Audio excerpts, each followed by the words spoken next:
Hey guys, this is Mel, and I am back to talk about the 100, episode 613, titled The Blood of Sanctum, which premiered Tuesday, August 6, 2019 on the CW. It is the season finale for us, so hugely excited to talk about this, just because a lot of things were tied up in this episode, but then also a few things were left hanging for the next season. So right now it's 11:13 p.m. that I'm recording.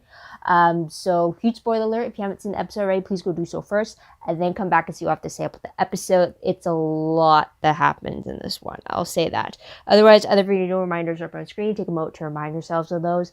Also, just a little side quote thing. I try to make it so that this video is uploaded on my channel as video 613 to mark the fact that this is episode 613 for the 100. So I really had to rush to get my previous video out before this one came out, just so it lines up. So that's a little mile marker for me there. But otherwise, yeah, I'm going to try to do this in 30 minutes. If I manage to not go over that timer, I'd be very impressed with myself. But you know how things go with me. But I'll do my very best. So let's start this clock and let's begin with what happened in the finale. So timeline-wise, it's continuing straight from where 16 ended off. And that is where the adjustment protocol had just been released on the people of Sanctum, and the devout believers are going against the non-believers, and our Earthborn characters are kind of stuck in this building to not get attacked by them. So there's that. Episode reminder, the fact that it is the season finale. That's a big one right there. Episode objective is the fact that we're trying to prevent a bloodbath on all scales, whether we're up in space or whether we're on the ground. So there's that, which leads to my storyline breakdowns for the episode, which is pretty much split between where you are. You either have the one happening in space or you have the one happening down on the ground in Sanctum. So with what's happening in space, you pretty much see Clark floating all the primes with only Russell remaining. You have Russell aligning himself with Shahida against Clark, which ends up with one crew being waking up. I don't know if it's all of one crew or a good significant portion of it, but there's a lot of them that come through the door when they reveal that alliance.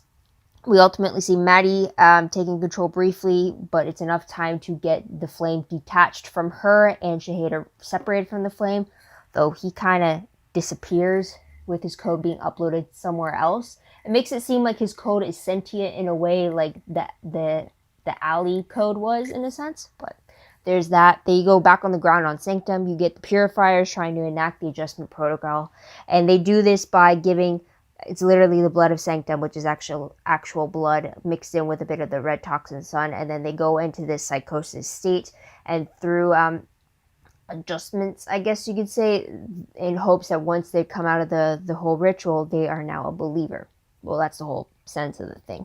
So we have our Earthbones trying to stop this protocol from happening, or this purifying from happening, because also it got to the point that the purifiers were just going to kill those who were currently in that trance-like state. So there's that. Last moments of the episode kind of does set up for the season 7, which is Octavia being stabbed by a grown-up version of Dios's daughter, Hope, and then Octavia just disappearing in this green mist into the anomaly afterwards. And then we see like Bellamy shouting as he tries to find her, and he just can't after the green fog dissipates. But this also comes from the fact that Octavia has developed these tattoos on her back, which are resembling the symbols on what Gabriel calls the anomaly stone. And it's something that is directly underneath the camp at the anomaly site, and it's this sphere thing with all these runes on it, but the sphere is levitating on its own due to its like own gravitational force or something that allows for the anomaly surrounding it to keep it hold up. And apparently the stone's been there for over 1,000 years. He hasn't been able to determine who wrote the symbols on it, or how it was created, or what. He's been studying it for 150 years. So that's kind of where the setup is for the next season. Now, let's get into characters. Character-wise, we get Abby, who is not Abby anymore, which is still Simone. She gets floated by Clark after she tried to pretend that she was Abby, but when Clark had asked her for her father's name, Simone couldn't supply it, and that's what confirmed it for Clark, that it was actually Simone who was trying to trick her that she was Abby. So she got floated with the rest of the primes. So there's that. We do see Jordan once again, since a long absence, and he went through the whole adjustment protocol thing, But after everything was said and done, he tells Bellamy that he has decided to stay behind to help clean up the mess they started. Even though he is left with a mind drive in his hand. Don't know where he got that mind drive from, since as far as I'm concerned, all of them are accounted for in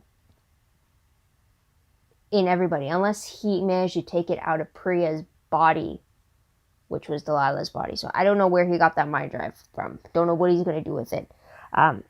So there's that. I'm not even sure with the way that they kind of left it off, if he's going to be part of the next season or not. I don't know. Just we'll get to that later.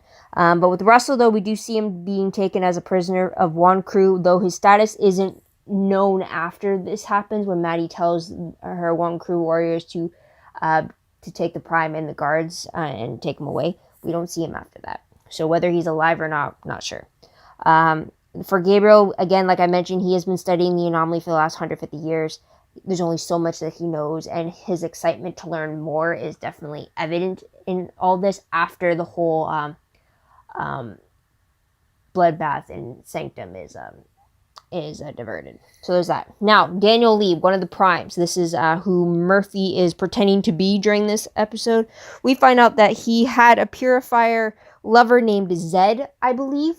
I think it's Zed. I'm hoping by the time I edit this, I'm able to find a name for him. But Murphy was caught off guard when the Purifier kissed him in greeting, though the Purifier seemed to be suspicious when he noticed that Daniel didn't remember him, in a sense. So that caused a little bit of trouble possibly later on. So there's that. Though I don't know if he survived the whole protocol thing that happened, but we'll wait and see about that. And then Hope Dioza, the new arrival at the very beginning. Apparently she also has the anomaly stone markings on her face. She's a lot older, maybe around like 20 or something, but she claims that she couldn't escape the anomaly when she greets Octavia. They actually look like they've known each other at least well enough to greet each other with a hug. So there's that, but she's also the one that stabbed Octavia. Don't know why she stabbed her. Maybe she stabbed her so that Octavia returns to the anomaly. Who knows? We'll have to wait and see about that. But there's that. So let's move on to tidbits very briefly. We do find out there's more planets as well through Russell. The fact that planet Beta is 20 years travel away. That's where their plan B was, to go over there to start anew over there. If that wasn't possible, then they had planet Gamma, Delta, and Epsilon being next, although they do not know if Gamma, Delta, or Epsilon were livable or not. I don't know if that same thing applied to Beta or not, but he definitely brought up their past as explorers and how they first started out. So that's a cool thing there. I'm wondering if we'll ever get that being mentioned once again. Also, the title itself of the episode, The Blood of Sanctum, actually refers to the purification ritual and the fact that they are consuming a bit of the blood. It's not just like the name of it, it's the actual substance, so there's that. Also, we do see Layla being murdered by that purifier priest, or the leader of the purifiers. So there's that, when she refused to take part in the purification ritual. And then also, we do see Russell being more torn up over the news that Josephine was dead, more so than Simone. She just batted an eye and continued forward, while Russell, you can see he's physically like torn apart of the fact that his daughter's dead, which kind of tells you something about the two of them. Like, wow. You'd think Russell is cold-hearted, but it's Simone that was more of the cold-hearted person there. So there's that. So let's move on to ship status. Bellamy and Clark. The only scene they have in this episode is the end scene with them reuniting with a hug after one crew is brought onto the village in Sanctum. So there's that. Bellamy and Octavia, we do see them being on the same side, or same page with each other, and how Octavia didn't want to leave the people behind to die, and Bellamy's like, this is how we were supposed to be. This is how we were supposed to be all along, fighting side by side for this. And then also the fact that she disappeared in his arms as well kind of takes a turn for the worst for them. So there's that. With Clark and Raven, we kind of see them having made amends, especially when they're Clark hugs her in relief of saving Maddie, and then also Raven giving her apology for what happened to Abby. So there's that. With Maddie and Clark, we do see them finally reunited with each other, being aware that they are themselves again. And I'm trying to think, when was the last time they actually had a genuine scene together? And I think that had to be all the way back in like 604, 603, I think. That's a long time for those two. Wow. So there's that. Miller and Jackson are finally reunited at the very end when Jackson returns from space and Miller is out of his purification trance. So there's that. Murphy and Amora, we do see them playing their part as Daniel and Kaylee Lee of the Primes, and we also see them playing their roles very well and also being, reassuring themselves with each other, because I guess they're back on with each other since the start of the season they weren't. So there's that. And then Gabriel and Octavia, we do see him believing that she is connected to the anomaly somehow, even down to her very name, as it being a sign that she was meant for this journey type of thing. I don't know. I definitely would not be surprised if something more happened between the two of them. I know it's going to take some time for Gabriel since he technically just lost Josephine, but like I would be open to Gabriel and Octavia for sure. So there's that. Let's move on to the most shocking moment of the episode. I think it'd have to be the fact that Octavia disappeared in the anomaly the way that she did, especially when she was stabbed.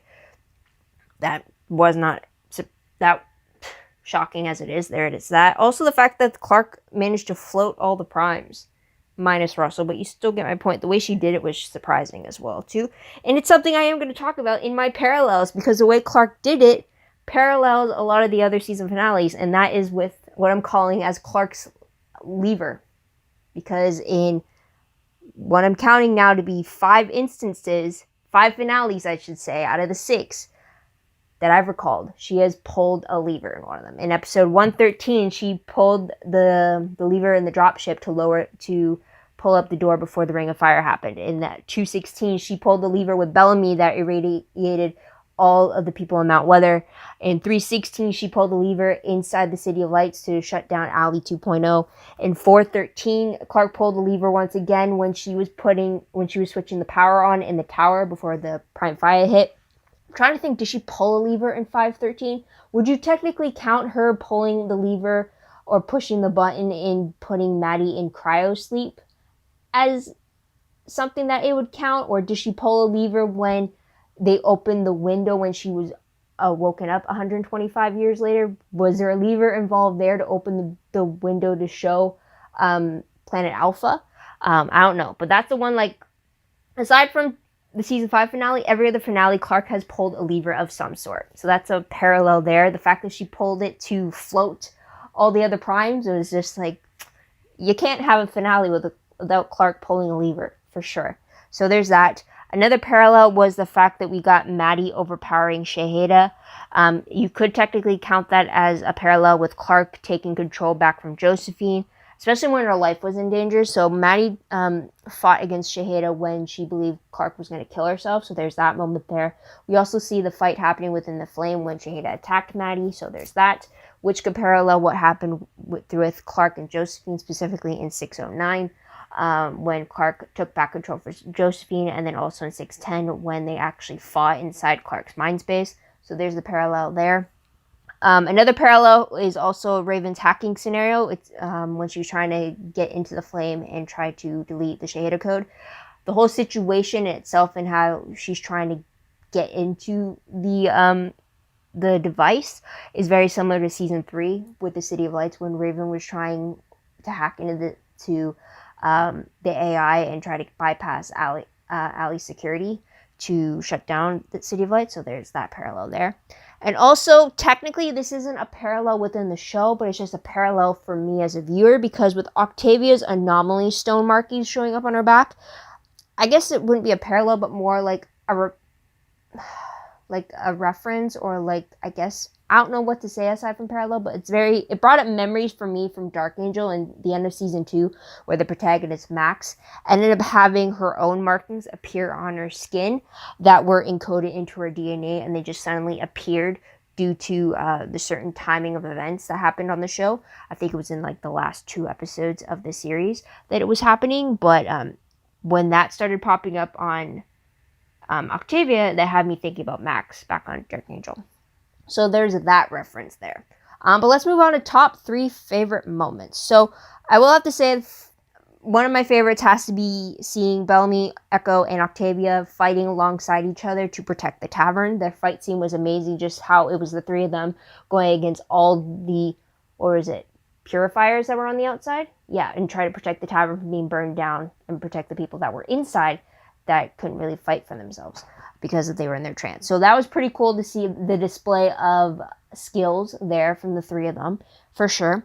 Another favorite was just seeing Murphy and Amori pretending to be the Primes in order to help save their friends that way by deceiving all the purifiers. So that was pretty cool to see them take on that type of role. It was also just great to see them in that role, because at the very beginning when we first met the two characters, they were more out for themselves, and then it was more for out for each other, and that was pretty much it. Everyone else be damned.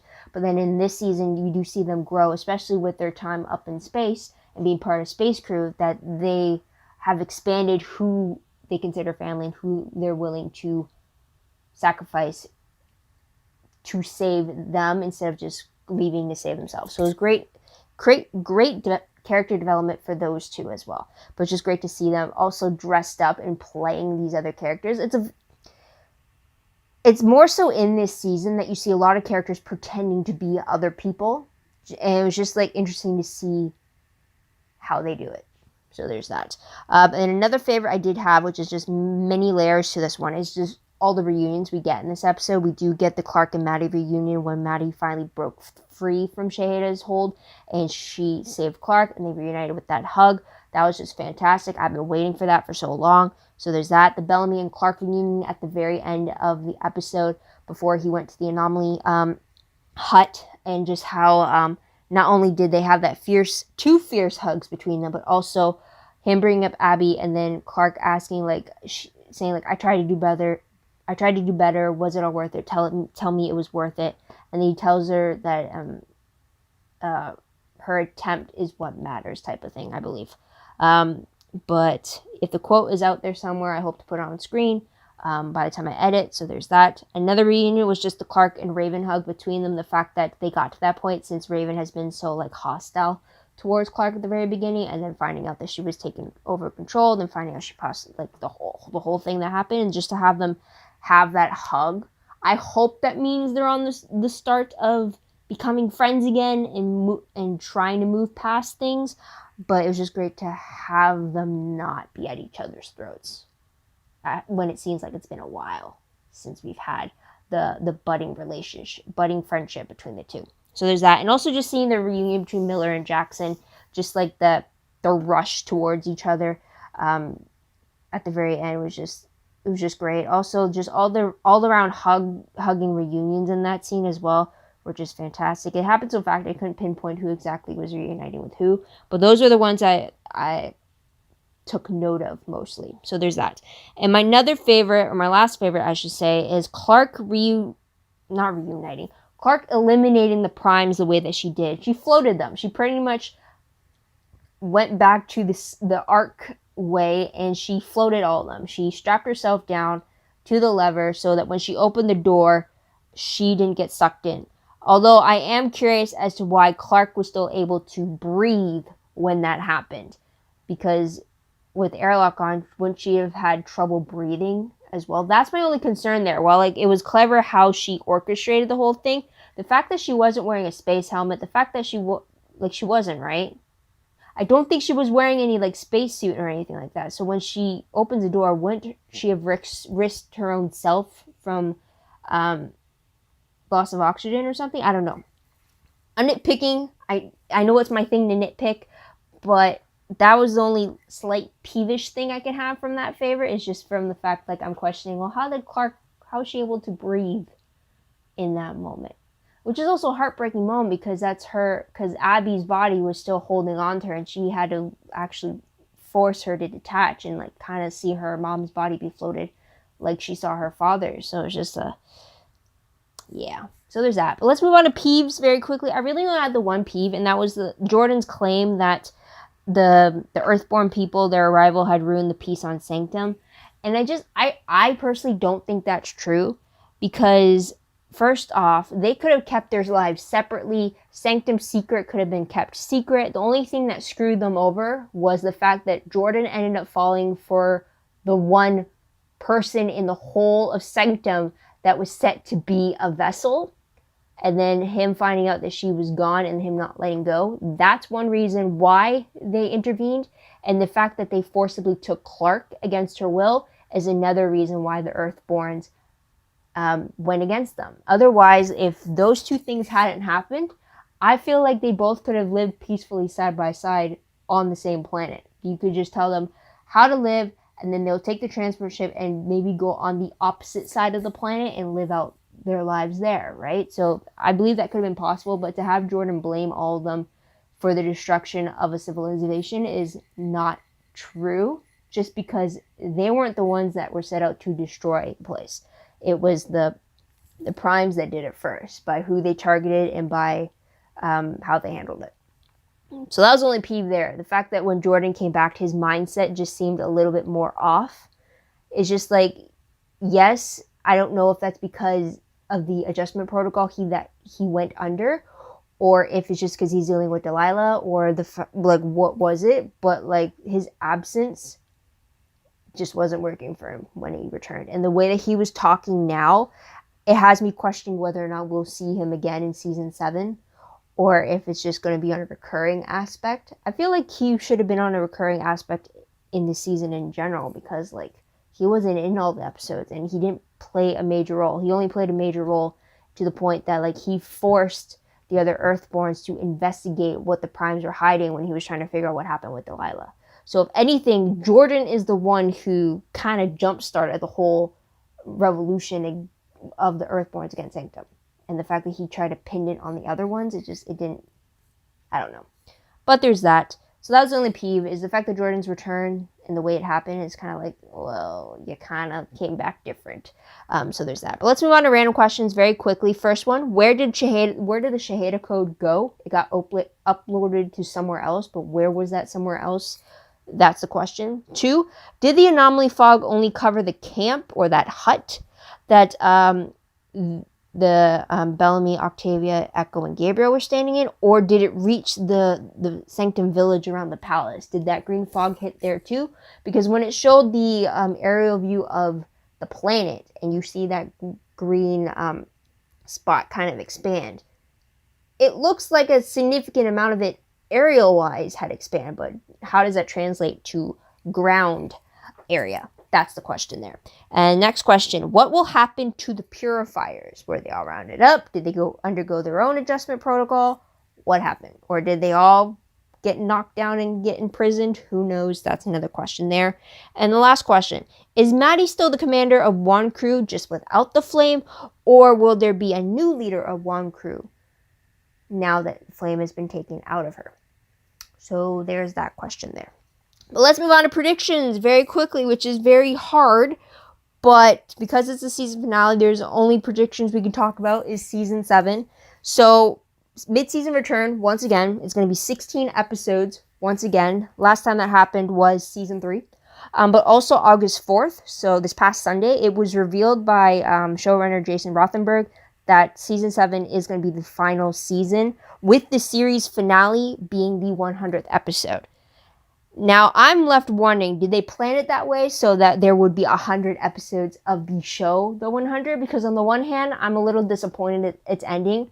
But then on the other hand, I'm like, that's such a perfect timing thing to have it be 100 episodes of the 100. But now I'm left wondering, with the 100th episode, it's always supposed to be a milestone. They usually do certain things a little outside of the norm of the show just to bring back nostalgia, bring back familiar faces, kind of bring back a thank you. So with it also being the series finale, I can't help but wonder how they're going to tackle the 100th episode. Because that's like two things right there. The fact that it's the series finale, that's one thing that usually you go out in a big bang, or you at least tried everything up. But then also to tag on the fact that it's the 100th episode, that's two major things in one. So it's just like, what are they going to do there? So that's the thing. And also, would they by chance extend it a little more than just one episode? Maybe actually have it an hour instead of 45 minutes. Just putting it out there. So there's that.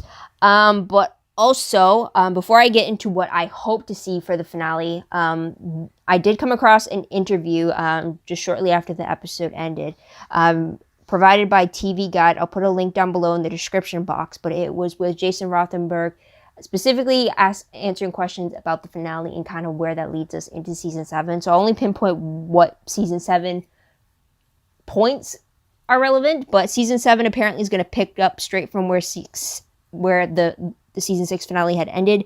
Apparently time is also not behaving normally, yet it's not time travel that we're going to see in season 7. So maybe time is going to be different inside the anomaly. Maybe so much time has passed while, like, I'm thinking it like with Supernatural, where like the time on Earth is very moves slowly than time in hell, as we know in season 4 and season 6 of Supernatural. I'm wondering if the anomaly is going to be similar to something like that.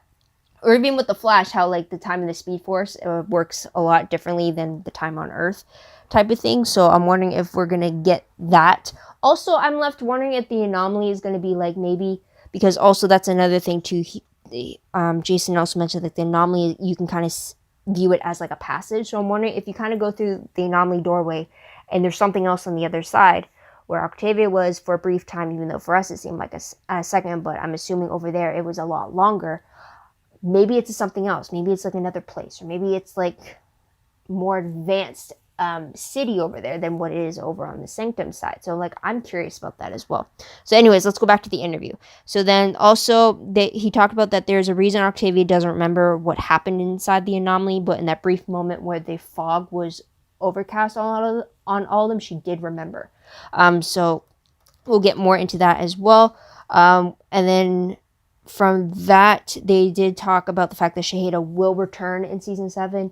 What capacity, we don't know quite yet. And then the finale was brought up, the series finale, and it said that even when the end's in sight, it's meant to be kind of like the end of a story is kind of like where you want to share what the moral of the story is. So like they kept in the talks of how they wanted season 7 to go back in May and June of 2019. They were talking about like how do they want the show to end? What message do they want the show to end on? So that's kind of what they were talking about for the finale. But that is pretty much it for that interview. Again, link down below in the description if you want to go check that out yourself. Now let's talk about what I hoped season 7 will bring us. So I hope our characters are alive and having a chance at a peaceful life by the time the series finale rolls around. Especially after all that they've been through for the last 6 years. 125 if you really want to count that the cryo sleep, but that's something I want to see them be able to at least have it tee up to them being peaceful lives. Maybe we get a little epilogue showing that they've been prospering. Wow, that's not the word. They were being growth involved. I can't think of the word. If I think of the word, it's up on screen. So there's that.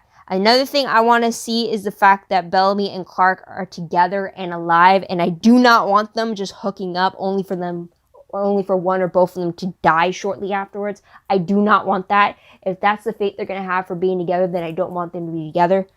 But I still want to see, the confirmation, the fact that there is something there. Because I could still be reading it, and the fact that maybe there could be something there. Maybe it is me just reading more into it. But I just want to get the answer by the time the show ends, whether or not I am seeing things that is supposed to be there, or whether or not I'm just seeing things that really aren't there and I'm reading more into it. Like, you know what I mean? Kind of like where you want the confirmation of the fact, like, oh, I did pick up on all these things for a reason and it was meant to be that way, as opposed to, oh, I'm picking up all these things and I've read it all wrong. Either way, I want to know which way I stand. So there's that for Bellamy and Clark. But I don't want them to get it. Here's another thing, too. I don't want Bellamy and Clark to get together if it means that Echo dies as well. Because usually that's the only way all our characters end a relationship is because one of them has ended up dead and they're forced to move on. So if all 3 of them can survive, and yet somehow Becco breaks up and Bellark ends up being together and they can have it work that way and they're alive after that happens, I'm open to seeing it. If I have to wait to the series finale for Bellark to become an official thing, then okay. It has to be organic, it has to be real, and the fact that it leads off with them being alive afterwards. Okay. Because you know the track records of Bellamy and Clark so far. The fact that Echo is still alive and Nyla is technically I'm still going to count her as one of Clark's loves, just because like she's still alive. The fact that they're both alive is astonishing to me, really, because all the previous love interests are dead. I'm just saying. So there's that. Let's move on. Next part was the fact familiar faces returning, either in flashbacks, memories, or hallucinations, or mind drive AI pop-ups. I want to see them, especially with the final season. You already know it's the final, and you want to go out and do everything you can, pretty much. With season 8 of the Vampire Diaries, we got a lot of familiar faces. For Supernatural season 15, we're supposed to be getting a lot of, well, I'm hoping there's going to be a lot of familiar faces. With Arrow season 8, there's supposed to be a lot of callbacks as well, too. Or I'm hoping. I'm reading too much into it with the final seasons of Arrow and Supernatural coming up this upcoming season. And why are they all ending at the same time? You have the 100 that's going to be ending shortly after Supernatural ends, which is going to air a few months after Arrow ends. It's just like, it's all happening at once. It's like, I'm going to be a mess by this time next year. Like, seriously. So there's that. But next question is the fact that I don't want to see a commander in charge. I want to see that whole one leader system being replaced with a council of sorts of 3, kind of similar to the Underworld franchise in Underworld Blood Wars, the last film of the franchise, where it had the 3 elders being kind of the leaders of the whole vampire race thing. I kind of want to see that kind of system being taken place, where the fact that there's 3 people in charge of the people, or in this case in charge of one crew. I hope to see that happen, as opposed to just leaving it all on one person's shoulders. So that's something there. And the last question I would want, or at least to see, is an explanation of some sort to the whole end of book 1 thing that we got at the end of 513.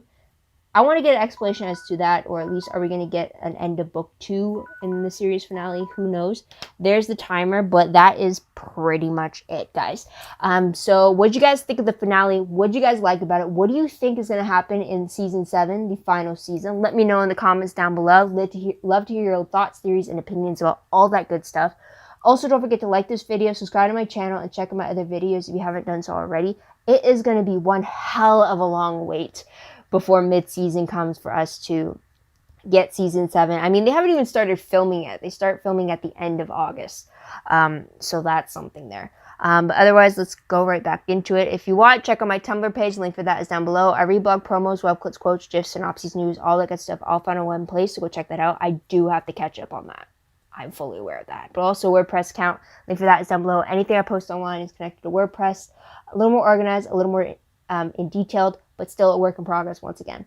But otherwise, that is pretty much it, guys. Thank you so much for tuning in. Thank you so much for your patience, and thank you so much for listening, not only to the end of this video, but to all the videos I have for the 100, or if you watch all my other videos, thank you so much for watching those as well. I truly appreciate it. It does take some time to edit these. It even takes some time to even compile the notes I make after the episode. So I truly appreciate the fact that you're taking the time to listen to me ramble.